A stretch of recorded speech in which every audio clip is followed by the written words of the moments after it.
Friends, बढ़ते हैं आज की हमारी कहानी की तरफ। दर्द से मोहब्बत तक का सफ़र भाग 28। साथ ही अगर कहानी पसंद आती है तो वीडियो को लाइक करें, शेयर करें और मेरे चैनल ढेर सारी कहानियाँ को सब्सक्राइब करें। तो आइए शुरू करते हैं। अभी तक हमने पढ़ा कि एक सफ़ेद गाड़ी जिसको एक लड़की चला रही थी खाई में गिर जाती है। मोहित भागकर खाई के पास जाता है और देव भी उसका पीछा करता है, पर दोनों को नहीं पता था कि वो गाड़ी काव्या की है या नहीं। अब आगे कि तभी पीछे से आकर मोहित के कंधे पर कोई हाथ रखता है तो मोहित चौंक कर पीछे देखता है। उसके पीछे काव्या खड़ी थी। मोहित को समझ नहीं आ रहा था कि ये सच है या सपना। मोहित अपनी आंखें मलकर देखता है तो काव्या अभी भी वहीं खड़ी थी। मोहित को ऐसा करते देखकर काव्या उसको हैरानी से देखते हुए पूछती है, क्या हुआ मोहित, ऐसे क्या देख रहा है? जैसे मुझे नहीं किसी भूत को देख लिया हो। और तू रो क्यों रहा है और यहाँ ऐसे क्यों बैठा? और बाकी सब। काव्या अपनी बात पूरी करती उससे पहले ही मोहित काव्या को गले लगाकर रोते हुए कहता है, तो ठीक है काव्या, तुझे कुछ नहीं हुआ? तो बिल्कुल ठीक है। हाँ, मैं बिल्कुल ठीक हूँ। और तू ऐसे क्यों बिहेव कर रहा है? तुझको बताकर तो गई थी कि वर्मा जी का मैसेज आया है कि उनको मिलना है मुझसे, पर फिर उनका फोन आया कि आज नहीं, मीटिंग कल के लिए फिक्स कर लेते हैं। पर तुझे क्या हुआ? तुझे तो सब पता था ना, फिर तू ऐसे क्यों बिहेव कर रहा है जैसे मुझे कुछ हो गया हो? क्योंकि ये पागल जो है और ये एक ऐसे इंसान की फिक्र करता है जिसको किसी की भावनाओं की कोई कद्र ही नहीं है। देव काव्या का हाथ पकड़कर अपने करीब खींचते हुए गुस्से से कहता है। देव की आंखें गुस्से से लाल थी, पर आज उसकी आंखों में काव्या को खोने का डर भी साफ साफ दिख रहा था। देव ने काव्या और मोहित के बीच हुई सारी बातें सुन ली थी। देव गुस्से से दांत पीसते हुए कहता है, तुम हमारे साथ आई थी ना, तो क्या जरूरत थी तुमको वहाँ से जाने की? काम कुछ देर में हो जाता तो धरती फट जाती, आसमान नीचे आ जाता। पर काव्या जी को तो किसी से कोई मतलब ही नहीं है। उन्हें तो वही करना है जो उनका मन करेगा। ये मोहित तुम्हारा दोस्त है ना, अगर तुम्हारी मीटिंग कैंसिल हो गई थी तो एक बार उसको कॉल करके बता नहीं सकती थी? तुमको अंदाजा भी है जब इसने यहाँ एक्सीडेंट की बात सुनी तो इसका क्या हाल हुआ था? इसको लगा कि आज इसने अपनी दोस्त को खो दिया, तुमको कुछ हो गया। इतना कहते कहते देव का गला भर्रा जाता है और वो काव्या को गले लगा लेता है। तुम क्यों किसी की नहीं सुनती काव्या? क्यों सिर्फ अपनी चलाती हो? क्यों हो तुम इतनी जिद्दी? अगर तुमको कुछ हो जाता तो मैं। देव इतना ही कह पाया था कि तब तक रिया और पूजा भी वहां पहुंच जाती हैं और रिया देव के कंधे को सहलाते हुए धीरे से कहती है, देव संभालो खुद को, सब यही देख रहे हैं। देव, काव्या ठीक है अब। ये सुनते ही देव अपने चारों तरफ देखता है तो सब उसे ही देख रहे थे। देव काव्या को छोड़ देता है और काव्या से थोड़ा दूर जाकर खड़ा हो जाता है। काव्या को भी कुछ समझ नहीं आ रहा था कि देव को यूं अचानक क्या हो गया, पर काव्या ये सब ना सोचते हुए मोहित के पास जाकर अपने कान पकड़ते हुए कहती है, सॉरी मोहित, मैंने तुझे आज बहुत परेशान किया ना, पर मैंने कुछ भी जानकर नहीं किया। पता नहीं ये सब कैसे हो गया, प्लीज मुझे माफ कर दे। सॉरी मोहित। मोहित काव्या के कान से हाथ हटाकर उसको गले लगाते हुए कहता है, मेरी कली मुझे कभी परेशान नहीं कर सकती और सॉरी तो मुझे तुझे कहना चाहिए। अगर मैं तुझे एक बार कॉल कर लेता तो शायद ये सब ना होता, पर उस वक्त दिमाग ने जैसे काम करना बंद कर दिया था। तेरे जाते ही इस खबर ने मुझे डरा दिया था और फिर मुझे कुछ सूझा ही नहीं। अच्छा, अब घर चलते हैं, काफी देर भी हो गई है। राधिका भी हमारा इंतजार कर रही होगी। राधिका का ध्यान आते ही मोहित जल्दी से पूजा के पास जाकर कहता है, पूजा, तुम और रिया यहाँ हो, इसका मतलब तुमने राधिका को सब कुछ बता दिया? नहीं मोहित, हमने राधिका को कुछ नहीं बताया। वो विनोद, जीजू और बच्चों के साथ हैं, हमने उनको कुछ नहीं बताया है। पूजा मोहित से कहती है, फिर ठीक है, उसको इस बारे में कुछ भी पता नहीं चलना चाहिए, वरना वो फालतू में परेशान हो जाएगी। और वैसे भी अब सब ठीक है, चलो फिर अब वापस घर के लिए निकलते हैं। मोहित काव्या और पूजा के साथ आगे आगे चल रहा था। रिया और देव पीछे थी, पर देव की नजरें अभी भी काव्या पर ही थी, जिनमें अभी भी डर देखा जा सकता था। और मोहित ये सब बहुत ध्यान से देख रहा था और समझने की कोशिश कर रहा था कि देव चाहता क्या है। कभी वो खुद काव्या को तकलीफ पहुंचाता है और आज खुद उसके लिए इतना परेशान हो रहा था। सभी राधिका और विनोद के पास पहुंचते हैं तो राधिका काव्या के वहां ना होने का कारण पूछती है, तो काव्या बहाना बना देती है कि किसी काम से यही मार्केट तक गई थी।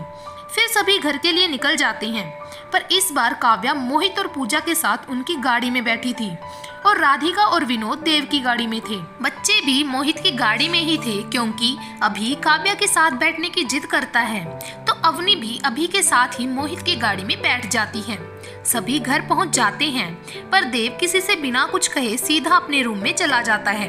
अरे ये देव को क्या हुआ, बिना कुछ कहे सीधा अपने रूम में चला गया। राधिका देव को जाते हुए देखकर कहती है, शायद थक गया है भाभी, इतना चलने की आदत नहीं है ना उसे, आप सब आराम कीजिए, उसको मैं देख लूंगी। इतना कहकर रिया भी देव के रूम की ओर चली जाती है, पर काव्या अभी भी देव को नहीं समझ पा रही थी कि वो ऐसे क्यों बिहेव कर रहा है।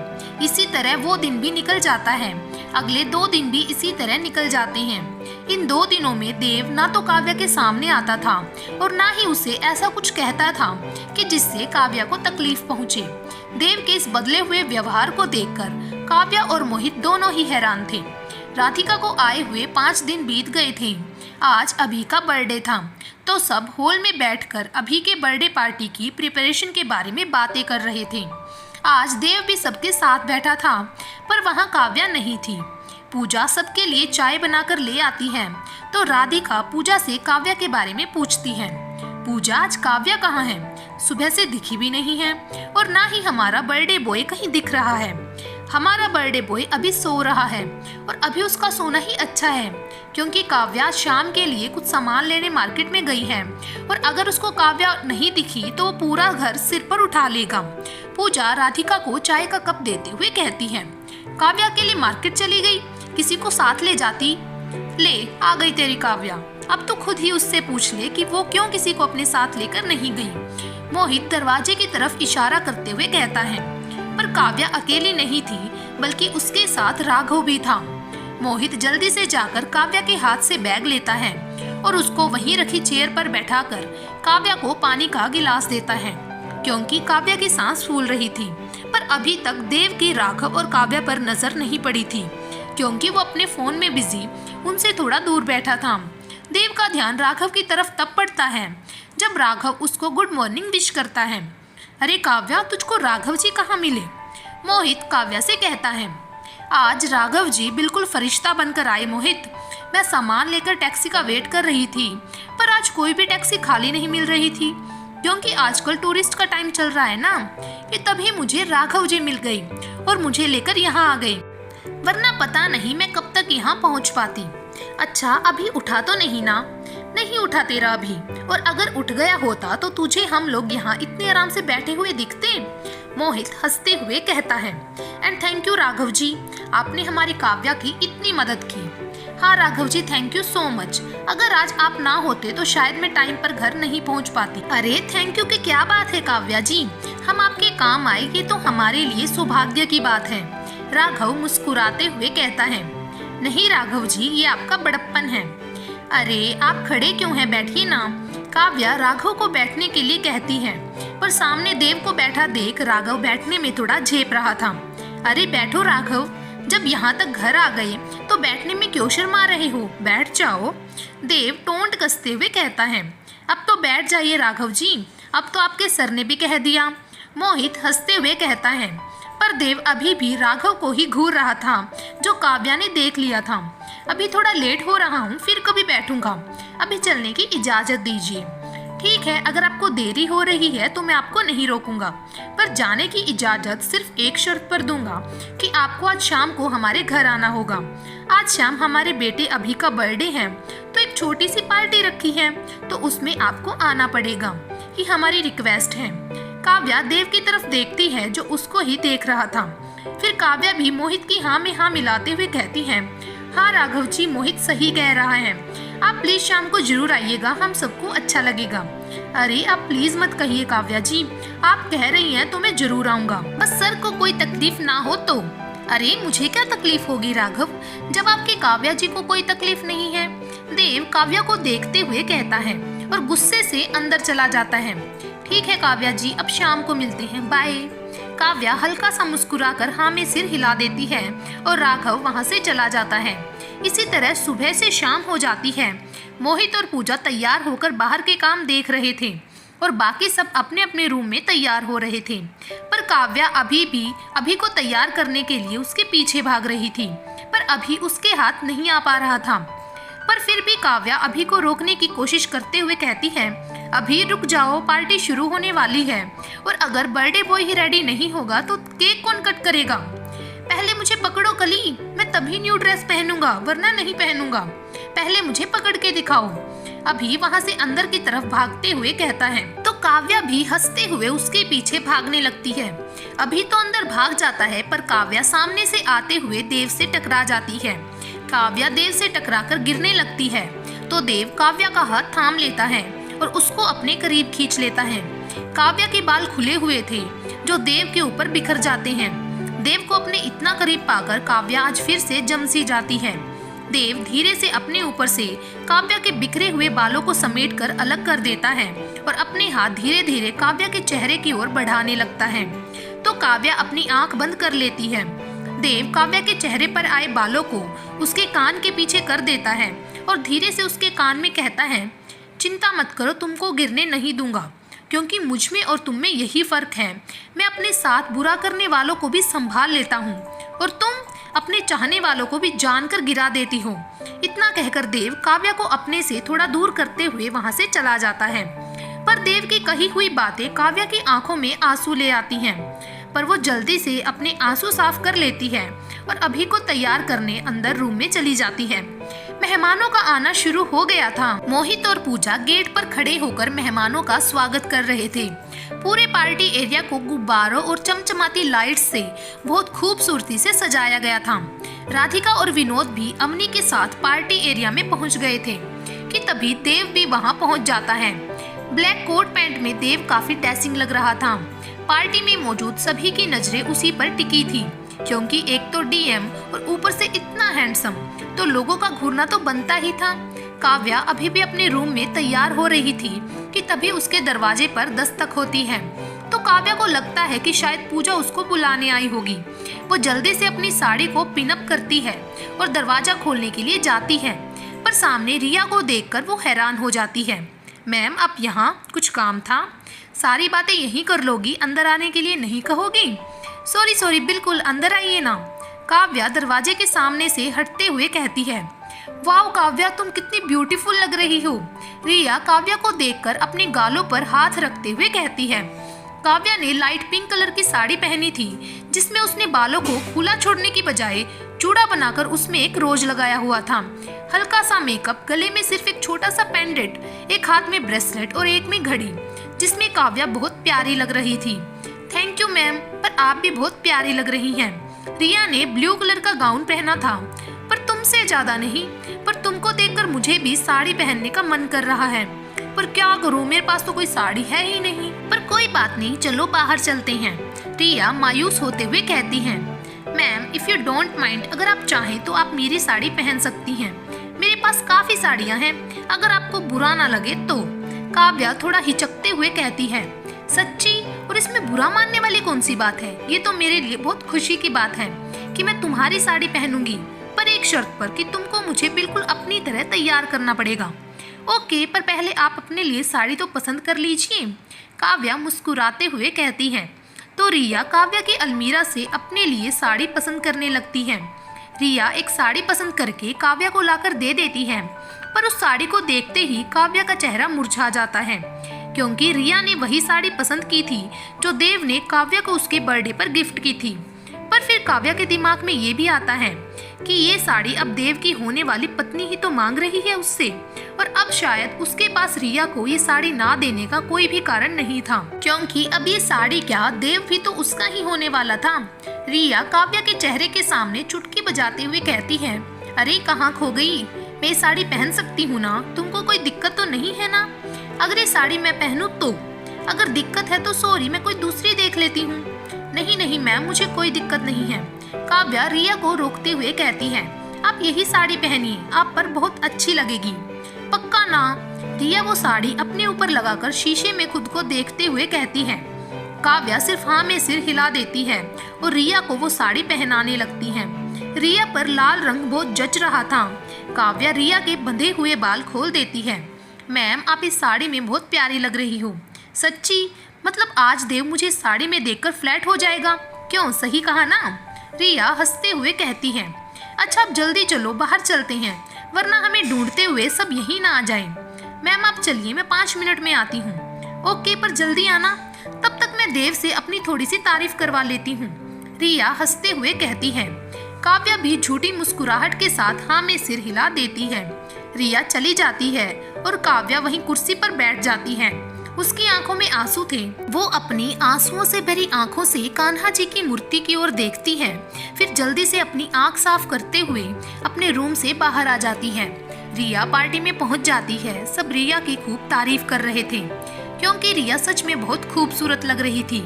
कि तभी देव की नजर रिया पर पड़ती है। उसकी पहनी साड़ी देख देव चौंक जाता है, क्योंकि देव पहचान गया था कि ये वही साड़ी है जो उसने काव्या को दी थी। पर रिया को ये कहां से मिली, ये सोचकर देव हैरान था। वो ये जानने की कि ये साड़ी उसको कहां से मिली, वो रिया के पास जाने लगता है कि तभी सारी लाइट्स डिम हो जाती हैं और एक गाना प्ले होता है। काव्या पीछे से आकर अभी को गोद में उठा लेती है और उसके साथ डांस करने लगती है। सबकी नजरें काव्या पर थी, क्योंकि आज काव्या बहुत प्यारी लग रही थी। आज तो देव भी अपनी नजरें काव्या से नहीं हटा पा रहा था। उसको तो ऐसा लग रहा था जैसे कि आज उसकी पहले वाली काव्या वापस आ गई है। आज काव्या को देखकर देव के चेहरे पर वही पहले वाली प्यारी सी मुस्कुराहट वापस आ गई थी। काव्या सब बच्चों के साथ खुश होकर डांस कर रही थी, जिसे देखकर अभी भी खुशी से खूब कूद कूद कर डांस कर रहा था। काव्या मोहित, पूजा, राधिका, विनोद सबको खींचकर बीच में ले आती है और सभी लोग डांस करने लगते हैं। पर देव और रिया पीछे खड़े थे और अभी जो मुस्कुराहट देव के चेहरे पर थी वो गुस्से में बदल गई थी। तब तक रिया भी सबके साथ डांस करने चली जाती है, पर देव वहीं खड़ा काव्या को गुस्से से घूर रहा था। सभी डांस कर रहे थे कि तभी पूजा केक लेकर आ जाती है और अभी भी जल्दी से केक कट करके सबको खिलाता है। पर सबसे पहले वो अपनी कली को ही केक खिलाता है। फिर पूजा बाकी सब बच्चों को भी केक बांटने लगती है, जिसमें रिया और काव्या उसकी मदद कर रहे थे। सभी खाना खा चुके थे, अधिकतर मेहमान जा भी चुके थे। बस मोहित और पूजा के कुछ खास दोस्त ही बचे थे। बच्चे बाहर खेलने में मस्त थे और बड़े अंदर आकर बैठकर बातें कर रहे थे कि तभी राघव काव्या से बोलता है, काव्या जी आज तो आपने महफिल लूट ली। हमको तो पता ही नहीं था कि आप इतना अच्छा डांस करती हैं और आज आप बहुत सुंदर भी लग रही हैं। राघव मुस्कुराते हुए कहता है, अरे ऐसी कोई बात नहीं है राघव जी, वो तो बस कभी कभी कर लेती हूँ। काव्या फीकी सी हंसी के साथ कहती है, क्योंकि काव्या बहुत देर से देख रही थी कि देव उसे ही घूर रहा है, जो उसको थोड़ा अजीब लग रहा था। कभी कभी में ही लोग बहुत कुछ कर जाते हैं राघव। देव काव्या को देखते हुए उस पर तंज कसते हुए कहता है, मेरे कहने का मतलब है कि काव्या जी कभी कभी डांस करती हैं और फिर भी कितना अच्छा करती हैं, वरना सब में ऐसा हुनर थोड़ी ही होता है कि कभी कभी में ही अपना हुनर दिखा दे, फिर चाहे वो डांस का हो या लोगों के दिलों से खेलने का। देव धीरे से कहता है, पर काव्या सुन लेती है, पर देव की तरफ नहीं देखती। अरे क्या बात कर रहे हैं सर, टैलेंट तो आप में भी बहुत है। मैं जानता हूँ आप भी बहुत अच्छा गाते हैं। मुझे माँ जी ने आपका एक पुराना वीडियो दिखाया था, शायद आपके पापा के बर्थडे का था। आप बहुत अच्छा गा रहे थे सर, आपका गाना सुनकर तो मजा ही आ गया था। राघव हंसते हुए देव को देखते हुए कहता है, पर देव को खुद को घूरता पाकर राघव झेप जाता है। सॉरी सर, एक दिन आपने फाइल लेने घर भेजा था ना, तो माँ जी वो वीडियो देख रही थी, तो उनके साथ मैंने भी देख ली थी, पर मैंने किसी को कुछ नहीं बताया सर, पक्का प्रॉमिस। राघव डरते हुए कहता है, अरे तुम डर क्यों रहे हो राघव? हाँ तुमने सही कहा, मैं गाता था, पर किसी खास के लिए ही गाता था और उस दिन भी उसी के लिए गा रहा था। पर अब वो साथ नहीं है, पर आज फिर गुनगुनाने का मन है उसके ही लिए। वो साथ तो नहीं है, पर कोई बात नहीं, आज उसकी याद में ही गा लेते हैं। देव काव्या को देखते हुए कहता है, तो काव्या भी देव को देखने लगती है। फिर देव खड़ा होता है और बीचों बीच एक कुर्सी डालकर बैठ जाता है और धीरे से गुनगुनाने लगता है। राधिका देव को गाते हुए देख हैरान हो जाती है, क्योंकि काव्या के जाने के बाद ये पहला मौका था जब देव कुछ गा रहा है। राधिका काव्या को देखती है, जो वहीं देव से थोड़ी दूर सिर झुकाए बैठी थी। बाकी सब भी देव के पास आकर बैठ जाते हैं और रिया तो देव के बगल में ही कुर्सी डालकर बैठ जाती है। फिर देव अपना गाना शुरू करता है। देव आंखें बंद किए गा रहा था और काव्या के साथ बिताए पलों को याद कर रहा था। देव का गाना पूरा होता है और देव अपनी आंखें खोलता है जो आंसुओं से भरी हुई थी। देव जल्दी से अपने आंसुओं को पोंछकर काव्या को देखता है जो वहां नहीं थी। देव, क्या हुआ और तुम्हारी आंखों में आंसू? रिया देव की आंखों में आंसू देखकर कहती है, अरे कुछ नहीं, बस बहुत दिनों के बाद गाया ना तो थोड़ा इमोशनल हो गया था, और कुछ नहीं। तुम बैठो, मैं अभी मुंह धोकर आता हूँ। देव वहां से उठकर बाहर जाते हुए कहता है। काव्या बेजान सी आंखों में आंसू लिए अपने कमरे की ओर जा रही थी, पर जैसे ही वो अपने कमरे में घुसने वाली होती है कोई उसको अपने करीब खींच लेता है, और वो कोई और नहीं बल्कि देव था जो गुस्से से लाल आंखों से काव्या को देख रहा था और फिर अपने दांत पीसते हुए कहता है, क्या हुआ काव्या जी, आपको मेरा गाना अच्छा नहीं लगा जो आप बिना बताए वहां से चली आई? आपके लिए ही तो था वो गाना। देव काव्या के हाथों को कसकर पकड़ते हुए कहता है, जिससे काव्या को दर्द हो रहा था। छोड़ो देव, मुझे दर्द हो रहा है। काव्या देव से अपने हाथ छुड़ाते हुए कहती है, पर देव उसके हाथ को और कसकर पकड़ लेता है। अच्छा जी, काव्या जी को दर्द भी होता है? मुझे तो लगा था कि काव्या जी को सिर्फ दर्द देना ही आता है, पर काव्या जी को दर्द के साथ एक चीज और आती है, और वो है लोगों की भावनाओं के साथ खेलना, और उन्होंने आज भी वही किया। मुझसे और मेरी दी हुई चीजों से इतनी परेशानी हो गई कि अब उनको तुम लोगों में बांट रही हो। इतना कैसे बदल गई तुम काव्या, जो पहले मेरे लाए हुए तोहफों को अपने सीने से लगाकर रखती थी, आज वही मेरे दिए हुए तोहफों को किसी को भी बांट रही है। अगर नहीं चाहिए थी वो साड़ी तो जला देती, कूड़े में फेंक देती, पर रिया को देने की क्या जरूरत थी? देव काव्या पर चिल्लाते हुए कहता है, पर अब काव्या के सब्र का बांध टूट जाता है और वो भी देव की आंखों में आंखें डालते हुए कहती है, क्या गलत किया मैंने रिया को वो साड़ी देकर? तुम्हारी होने वाली पत्नी है ना वो, तो अगर वो साड़ी उसने पहन ली तो क्या हुआ? अब उस पर उसका ही तो हक है। काव्या देव को खुद से दूर धक्का देते हुए कहती है। ये सुनते ही देव का गुस्सा और बढ़ जाता है और वो काव्या को पीछे दीवार से लगाकर उसका हाथ पकड़कर पीछे की ओर मोड़ते हुए कहता है, अच्छा बहुत हक की बात कर रही हो ना तुम, तो वो साड़ी के साथ साथ वो पेंडेंट पायल सब पर भी तो मेरी पत्नी का ही हक है ना, तो जाओ वो भी लाकर दो मेरी पत्नी को, क्योंकि अब उस पर भी तो मेरी पत्नी का ही हक है। जाओ और लाकर दो वो सब मुझे अभी। देव काव्या पर चिल्लाते हुए कहता है, जिससे काव्या सहम जाती है। देव काव्या का हाथ छोड़ देता है। काव्या अपने रूम की ओर जाने लगती है तो देव को अपने हाथ पर कुछ गीला महसूस होता है। वो देखता है तो वो खून था। वो खून काव्या का था। देव ने जब काव्या का हाथ कसकर पकड़ा था तो काव्या के हाथ में पहना हुआ ब्रेसलेट उसके हाथ में चुभ गया था, जिससे उसके हाथ से खून निकल रहा था। देव काव्या के हाथ की तरफ देखता है तो वो खून काव्या के हाथ से ही निकल रहा था। देव जल्दी से काव्या के पास जाकर उसका हाथ पकड़कर घबराते हुए कहता है, काव्या तुम्हारे हाथ से तो खून निकल रहा है, तुमको बहुत लगी है काव्या। सॉरी, पता नहीं कैसे मैंने गुस्से में ये सब, सॉरी। चलो हम अभी डॉक्टर के पास चलते हैं। देव की आंखों में आंसू थे। वो काव्या का हाथ पकड़कर उसको वहां से ले जाते हुए कहता है, पर काव्या देव के हाथ से अपना हाथ खींच लेती है। रहने दो देव, तुम यही तो चाहते थे काव्या को तकलीफ पहुंचाना, और अब काव्या को तकलीफ पहुंच रही है तो तुमको क्यों तकलीफ हो रही है? तुम जाओ देव, मैं ठीक हूँ, तुम जाओ। ये बोलते हुए काव्या के चेहरे पर कोई भाव नहीं थे। तुम पागल हो गई हो, कितनी लगी है तुमको? तुम चलो हम अभी डॉक्टर के पास जाएंगे, वरना ये जख्म। देव आगे कुछ कहता काव्या उससे पहले ही चीखते हुए कहती है, हाँ पागल हो गई हूँ मैं। तुमको पता है देव, इतना ये जख्म मुझे तकलीफ नहीं दे रहा है जितनी मुझे तुम्हारी बातें देती हैं, और तुम यही तो चाहते थे ना कि मुझे तकलीफ हो, तो मिल रही है मुझे तकलीफ, या शायद तुम्हारे लिए इतनी तकलीफ काफी नहीं है। तो रुको। काव्या वहीं पड़ा एक लकड़ी का टुकड़ा उठाती है और उससे अपने जख्म को कुरेदने लगती है, जिससे उसके हाथ से और खून निकलने लगता है। देव जल्दी से उसके हाथ से लकड़ी का टुकड़ा लेकर फेंक देता है और काव्या का हाथ पकड़ते हुए कहता है, पागल हो गई हो क्या? दिखता नहीं कितना खून बह रहा है हाथ से? तो अच्छा है देव, इससे मुझे तकलीफ होगी तो तुम्हारी तकलीफ कम होगी। देव, मुझ में अब तुम्हारी कड़वाहट सहने की और हिम्मत नहीं है। मैं थक गई हूँ अब खुद को संभालते संभालते, पर अब नहीं होता। मैं अब बर्दाश्त नहीं कर पा रही हूँ तुम्हारी नफरत। तुम चले जाओ यहाँ से, मुझे अकेला छोड़ दो प्लीज देव, मुझे अकेला छोड़ दो। काव्या देव के सामने बिलखते हुए कहती है। काव्या को इस हाल में देखकर देव की आंखों में भी आंसू थे, पर वो बिना कुछ कहे बोले वहां से चला जाता है और काव्या वहीं जमीन पर बैठ जाती है और फूट फूट कर रोने लगती है। सब अपने अपने कमरों में आराम से सो रहे थे, पर दो लोग थे जिनकी आंखों में आज नींद गायब थी। देव और काव्या दोनों ही अपनी अपनी सोच में डूबे थे, पर दोनों क्या सोच रहे थे ये सिर्फ वो दोनों ही जानते थे। अगला दिन भी बाकी दिनों की तरह ही गुजर रहा था। बस अलग ये था कि आज सुबह से ही देव और काव्या का आमना सामना नहीं हुआ था, जैसे जानकर दोनों एक दूसरे से बच रहे हों।